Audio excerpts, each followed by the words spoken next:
He is the founder and former president of the American Association of Physicians of Indian Origin, which is arguably the most influential international medical association in the United States. The discrimination, and because we wanted to help India, motherland, for improving medical education and healthcare. He is a long-time champion for the cause of the Indian American medicos practicing in the United States. One of the main reasons to form AAPI was to address this issue of discrimination. NewsX proudly presents the Vaku Diaspora Dialogue with Dr. Naveen Shah.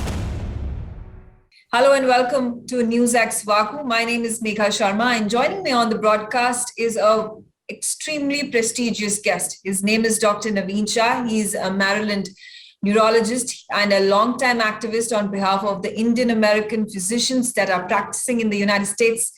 The association that he founded many decades ago is the AAPI, the largest and arguably the most influential international medical associations in America for the past several decades now. It's great to have you, Dr. Naveen Shah. Thank you, Megha. Dr. Shah, you have had quite a successful career from the very start when you were in Pune. You were working at a local medical college over there. Sassoon Hospital is where you started off your medical journey.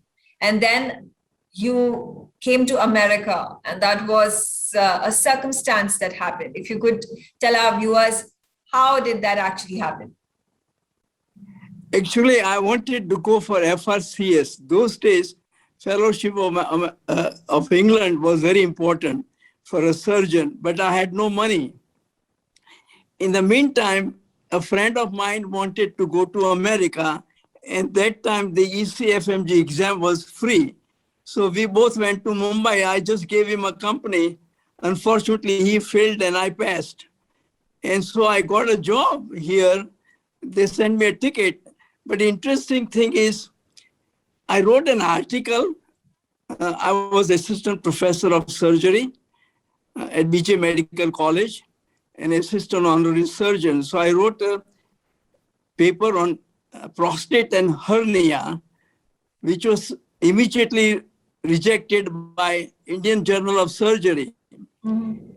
So now I get a job from America, ticket from America, it's free. So I sent the article there to Archives of Surgery. Not only they accepted, but they wrote a big editorial on, and it is still a classic article. So they waived off my internship, and I was just taken up as a resident. So I think it's a destiny.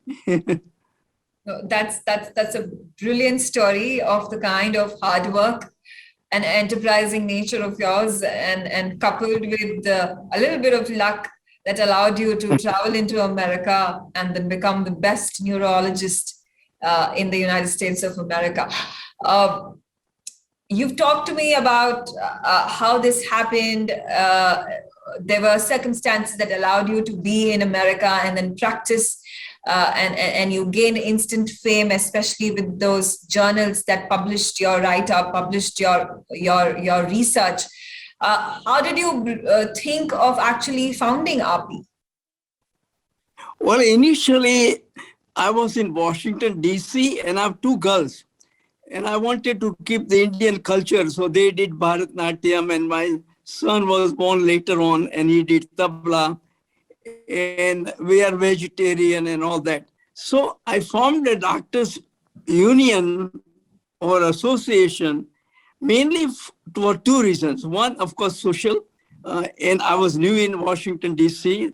Now, this is 1977, so much before your birth. So the second was, I was very impressed by the continuing medical education of America. 3 years, if you have to renew your license, you must finish 150 hours. Every state has a different. And that continuing medical education, I think, is the supremacy of American medicine. That means every doctor is to keep with the state of the art. As you know, this is a very litigious society also. So people have to be very careful in what they're practicing. So the second thing was the help it to motherland for medical education, improving medical education and healthcare. So, were there a lot of discrimination, social discrimination, especially, and the kind of behavior of the Americans against Indian Americans, Indian American physicians, Indian American doctors that you personally also faced decades ago? Because the situation has improved largely at this point of time, but back in the day, it was extremely challenging. Was API able to help in all these causes? Well, let me take you a step backwards. So when I formed the association, which is local in Washington, D.C., I heard a lot of complaints of discrimination. I personally was lucky. I did not have much discrimination as such.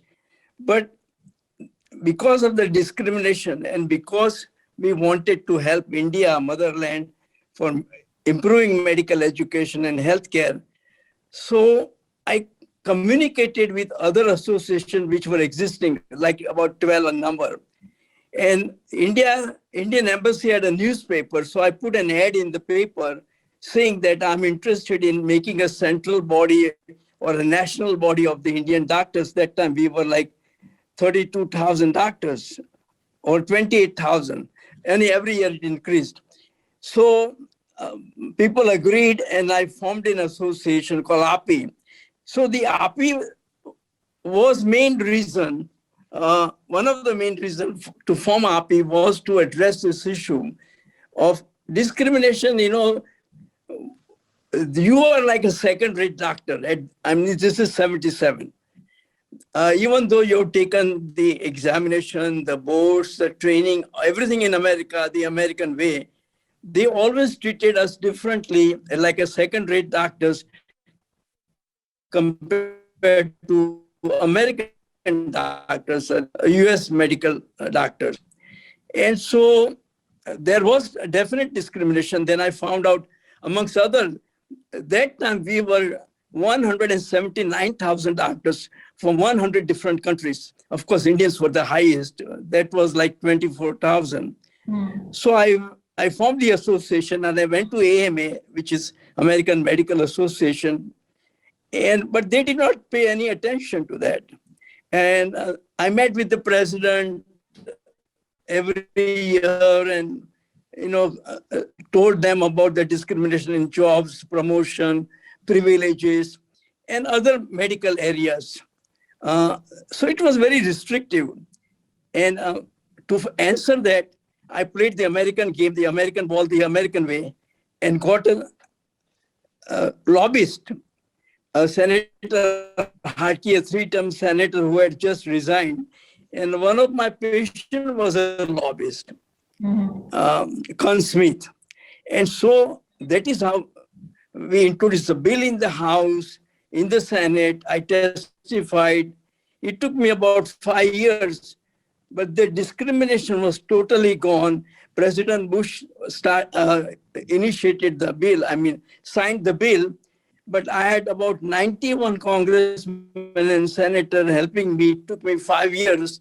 And every Wednesday, I took off from the office and went to Congress, the Senate and the Congress with my lobbyist. So eventually, it was addressed, and we were given equality. A book is written by Sean McMahon on fight for equality. So we got discrimination to the tune of 80-90%. As you know, the medical license is a state preview, a state privilege. So there is a national body, Federation of Licensing Bodies. So we got almost whatever we wanted. Every time change the state, they would ask us to get the report from the medical school.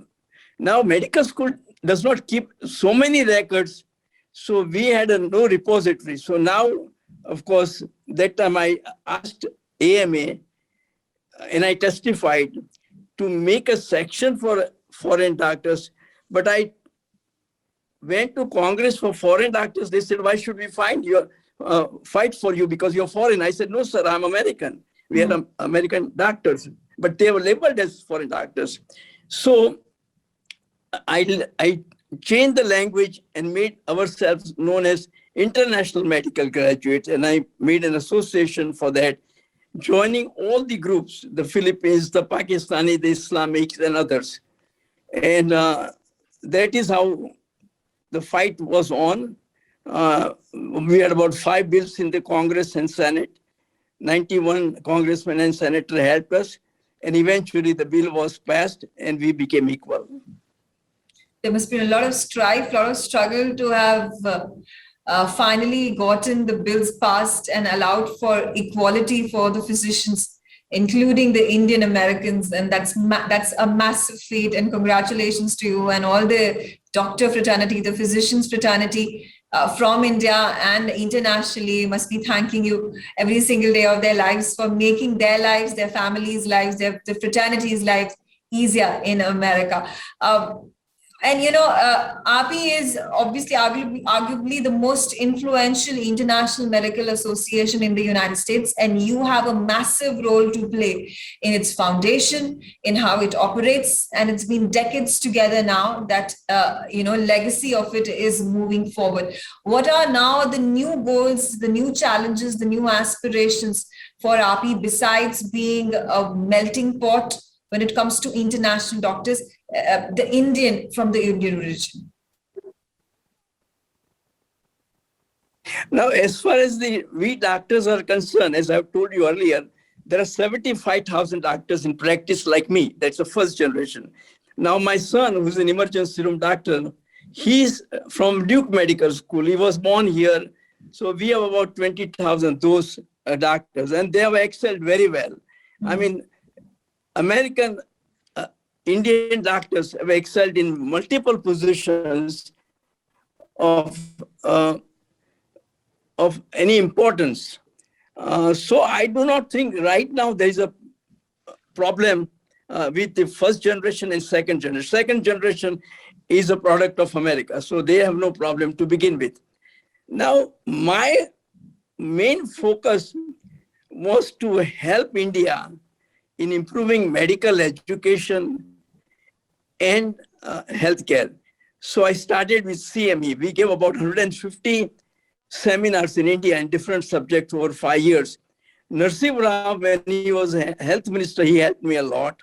And of course, when he became prime minister, he helped me a lot. And my dear friend, in fact, he asked me to go to Ottawa and London because we have 20,000 doctors in England and 5,000 in Canada. So I told them the CME. The second one was donating India the equipments which are used. Here what happens, Megha, that in new model has arrived, so the old model is out of function. Yeah. That is how the medical system works here. So those models which are old but are in practice, sales and services available in India. So that time, Health Minister, Mr. Narasimha Rao ji said, okay, why don't you see the Air India and Shipping Ministry, if they can help you to transport it free, and I will see that no octroi or the local tax is done. And then I said, sir, I'm a urologist and I've got 3 children and it will be very difficult for me to do on a daily business. So he appointed one person in the Indian embassy here, Dr. S.S. Mathur, and one person in Medical Council of India for CME as well as equipment donation. We sent about 150 to 200 small and big equipments to India, mainly to the government hospitals where poor people take advantage for their health needs. Yes. And the medical education, right now, of course, there are many colleges, 500 or so, but at my time, there were like 178 medical colleges, and mostly it belonged to the government, the local or the federal government. So those were the items. Now then, I thought, let me do a little more. So we started with training trauma surgeons. So everything in India takes a long time. It took me 8 years to have the trauma surgeons. So I took 5 trauma surgeons from shock trauma unit in Baltimore and trained 100 surgeons, government surgeons in Mumbai.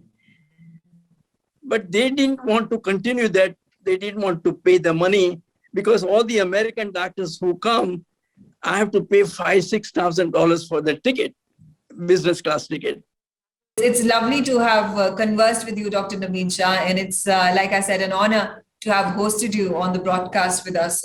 It's truly a pleasure to have amongst the most influential men living in America, a neurologist who traveled all the way from Pune into America. He lived the American dream. He built the American Association of Physicians of Indian origin, that is the most influential and the largest influential association of physicians, international physicians in the United States, brought about a complete turnaround when it comes to the role of doctors and their equality in the land of America. So it's fantastic. Once again, that's Dr. Shah for you. And let's hope that he appears on our broadcast in the future as well. Thank you so much.